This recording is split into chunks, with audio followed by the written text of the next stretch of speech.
So I was rather young when I found myself in a domestic violence relationship.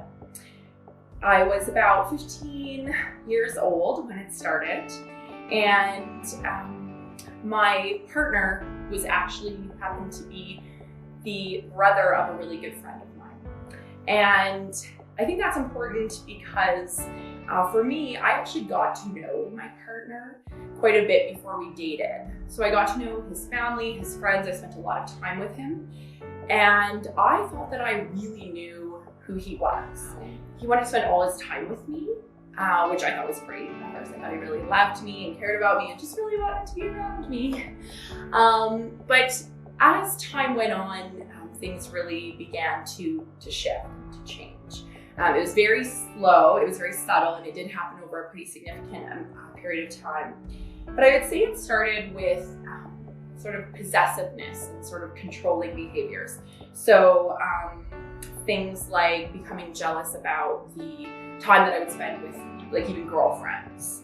He didn't like that. He wanted to be around when I was having telephone conversations with them. I really kind of lost those friendships. He started coming to my school. He would sort of come across like, I'm just gonna walk you in between classes. And if he saw me speaking to a male classmate, he would threaten. I became very isolated from my friends. My friends were either scared of him. They didn't want to deal with him being very abrasive to them. And honestly, I kind of gave up. And so I started trying to end the relationship. I would, call things off, say it was over, and he would respond by doing things like showing up at my workplace when I was done work, waiting at my car, waiting outside my bedroom window in the freezing cold. And he would be, crying, very apologetic. He would have a gift or flowers or like something to kind of bolster his apology. And, again, I remember thinking like, wow, he really loves me and look what he's willing to do to save this relationship. And it became pretty apparent that normal methods of trying to break up with him weren't really gonna work. I tried to become a little bit more clever, I guess you could say. Unbeknownst to me, one of the things that he did was get a key cut to my car. This was before cops. And I remember leaving work and going out to my car, and my car wasn't there. And he would do these things because he knew that it would force me to talk to him, to get my car back. Over this time, the abuse, it escalated. It escalated from that possessiveness, that controlling, and it had become physical. So, even with that, again, it was progressive. It started with things like pushing and pulling my hair, and then that escalated to slapping me and eventually closed fist hitting. In speaking to the police, and the police that would respond, they explained to me that I could press charges. They would, when they found him, they would arrest him, and he would go to jail for 24, 48 hours, whatever, and he would be released. I knew that by getting him put in prison, the level of rage that would ensue was really only putting myself in more danger.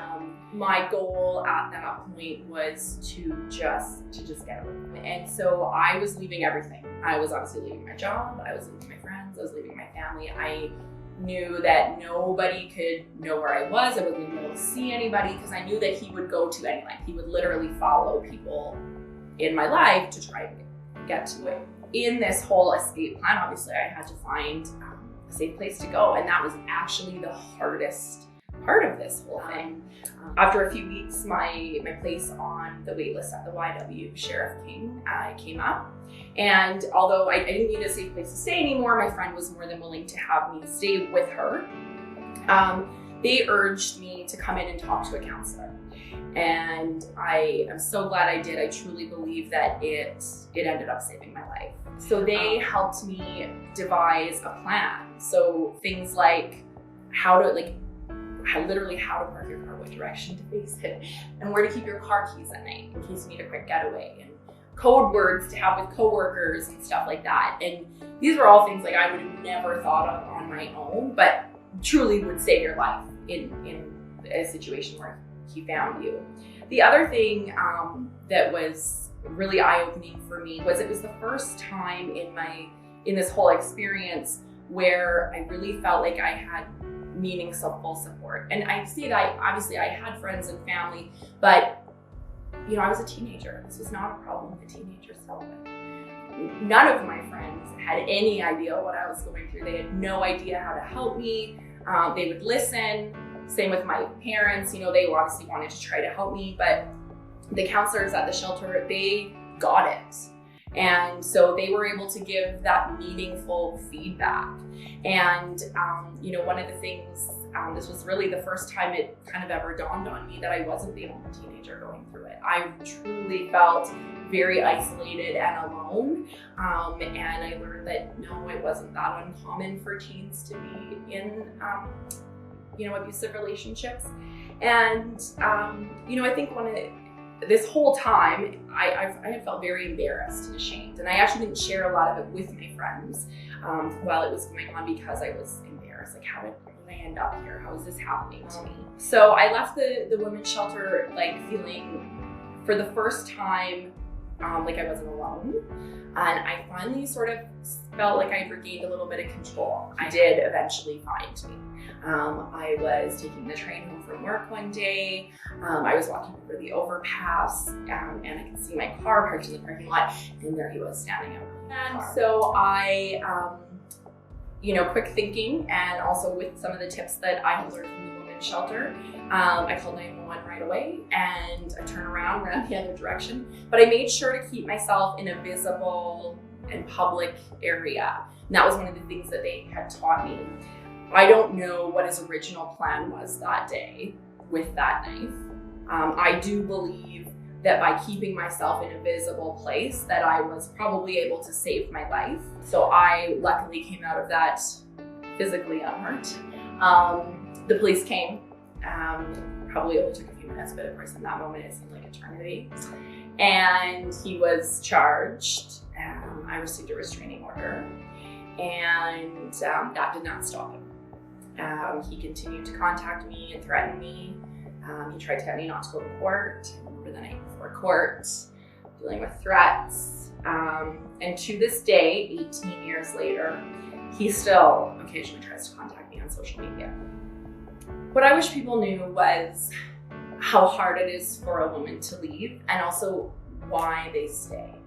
One of the questions that I get when I tell my story, even to this day from people, sometimes is, why didn't you just leave? And it is so scary for the person in that situation to even make the efforts.